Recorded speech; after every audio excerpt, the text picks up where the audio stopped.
क्या आज आरा वीरों की धरती, बाबू कुंवर सिंह की धरती पे गणतांत्रिक समाज पार्टी का विस्तार कार्यक्रम चल रहा है। हर जिले में हजारों कार्यकर्ता गणतांत्रिक समाज पार्टी ज्वाइन कर रहे हैं। इसी कड़ी में आज आरा में हमारे प्रिय साथियों, दोस्तों और प्रबुद्ध समाज के लोग आज सैकड़ों की संख्या में गणतांत्रिक समाज पार्टी जुड़ रहे हैं। गणतांत्रिक समाज पार्टी एक संगठन नहीं है, बल्कि युवाओं के लिए एक नई आवाज है, एकजुटता की मिसाल है। आज बिहार में सरकार नाम की कोई चीज नहीं रह गई है। देखा जा रहा है कि आए दिन समाज के जो वंचित वर्ग हैं, जो अति पिछड़ा समाज है, जो वंचित समाज है, जिसमें सैकड़ों साल से दिया नहीं जला है, वैसे घर में हम लोग दिया जलाने चले हैं। आज आए दिन लूट, हत्या, अपहरण और बलात्कार जैसी घटनाएं रोज घट रही है। परसों रात में 10 बजे की घटना है कि गया जिला में एक विश्वकर्मा परिवार के साथ रेप कर मर्डर कर दिया गया और उनके बच्ची को और उनके बेटे को भी मारा गया। ऐसी घटनाएं वंचित समाज पर लगातार हो रही है। इसलिए गणतांत्रिक समाज पार्टी वंचित समाज की आवाज बनकर आगे बढ़ रही है और इसी कड़ी में हम लोग पूरे बिहार में हर जिले में भ्रमण करके और गणतांत्रिक समाज पार्टी को मजबूत करने के लिए, समाज के अंतिम पायदान पर जो लोग हैं उनको मजबूत करने के लिए दिन रात हम लोग काम कर रहे हैं।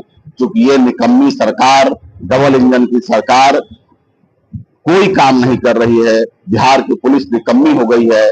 हमारे माननीय मुख्यमंत्री जी की दिमागी और शारीरिक हालत ठीक नहीं है और आज पूरे बिहार में क्राइम का दौर चल रहा है। कहने को पिछले 35 वर्षों से बिहार में बैकवर्ड की सरकार है। बैकवर्ड की सरकार होने के बावजूद भी हमारा जो वंचित समाज है, दलित समाज है, पिछड़ी जाति के समाज है, पिछड़े लोग हैं, उन सब लोगों पर आए दिन तरह तरह का अत्याचार किया जा रहा है। लूट, हत्या, अपहरण तो हो ही रहा है, उनके जमीनें हड़प ली जा रही है, मर्डर कर दिया जा रहा है, दुकानें लूट ली जा रही है। इसलिए इन सब के खिलाफ आवाज को बुलंद करने के लिए गणतांत्रिक समाज पार्टी अपने तमाम हजारों साथियों के साथ ये कारवां पूरे बिहार में चलेगा और गणतांत्रिक समाज पार्टी इस बार पूरे बिहार में 243 विधानसभा सीट पर चुनाव लड़ने का काम करेगी और अपने वंचित समाज के सुरक्षा के लिए, उनके आत्मसम्मान के लिए, उनके रोजगार के लिए, उनके विकास के लिए दिन रात काम करते रहेगी। बहुत बहुत धन्यवाद। राहुल गांधी जी अच्छा काम कर रहे हैं, बहुत ही अच्छा है और जिस तरीके से चाहे केंद्र की सरकार हो या बिहार की सरकार हो, सबने 35 वर्षों से वंचित समाज को ठगा है और वंचित समाज की आवाज राहुल गांधी जी उठा रहे हैं। ये बहुत अच्छी बात है। इसलिए वंचित समाज को भी एकत्रित होकर गणतांत्रिक समाज पार्टी को सपोर्ट करना चाहिए और राहुल गांधी जी के मिशन को भी सपोर्ट करना चाहिए। ये 3 आतंकवादी जो घुसे हुए हैं, उनके इसके लिए जिम्मेदार हमारे माननीय गृह मंत्री जी हैं।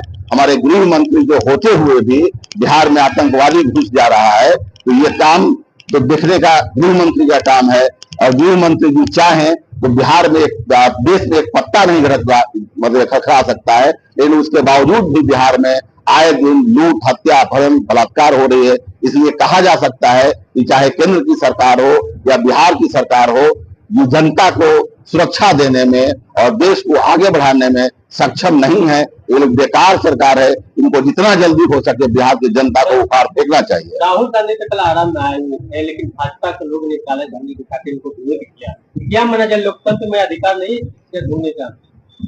एक्चुअली में क्या है ना कि भाजपा सामंतवादियों की पार्टी है, मनुवादियों की पार्टी है और भाजपा में जितने भी लोग हैं उनका काम ही है देश को बर्बाद करना, समाज को बर्बाद करना, मंदिर मस्जिद के नाम पे लड़वाना, और लोगों को किसी भी तरीके से वो शांति से जीवन जीने देना नहीं चाहते हैं। भाजपा हर हाल में, इस बार हम लोग बिहार से भाजपा की विदाई करेंगे और केंद्र में भी भाजपा की विदाई करेंगे आगे आने वाले शब्दों में। घबराहट शुरू हो गया क्या 2025 आगामी विधानसभा चुनाव को लेकर? घबराहट आपको देखने को मिल रहा होगा साफ साफ शब्दों में कि इस बार एनडीए गठबंधन की जमीन खिसक चुकी है। अब बिहार में इंडिया गठबंधन की सरकार बनेगी।